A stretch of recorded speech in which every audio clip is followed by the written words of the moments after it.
Hello, everyone. We are now starting Genesis chapter 40, 41, and 42.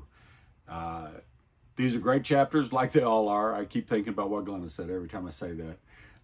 But we're going into the life of Joseph in a big way. We're going to see what happens to him in Egypt.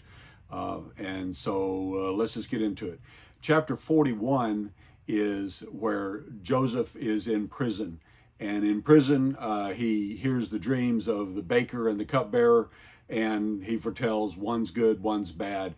And it comes true, just like he said. And he says, remember me.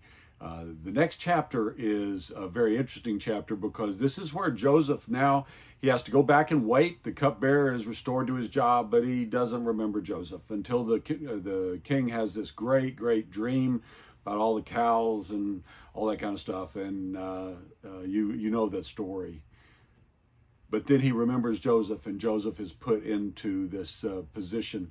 It's kind of interesting in there because Joseph, at the end of that chapter, when Joseph takes the position as the second highest person in the land, second only to Pharaoh, he is 30 years old.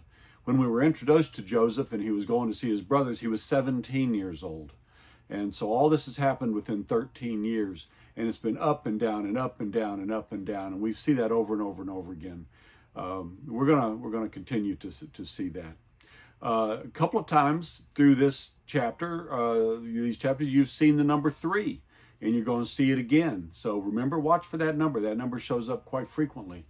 Then we get to chapter 42 and at the end of it, and that is where in the land of Canaan, Jacob has now run out of food, and he sends the brothers down with with silver, and going to buy food from Egypt because he has heard that there is food down there. Of course, Joseph now looks very Egyptian. He's dressed Egyptian. He doesn't talk to them in their native language. He uses an interpreter, and he goes through a series of conversations with them.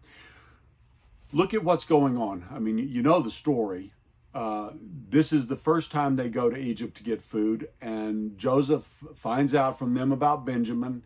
He tells them they're going to have to leave one of the brothers because he's calling them spies, and he says, you're not going to get your brother back unless you bring Benjamin.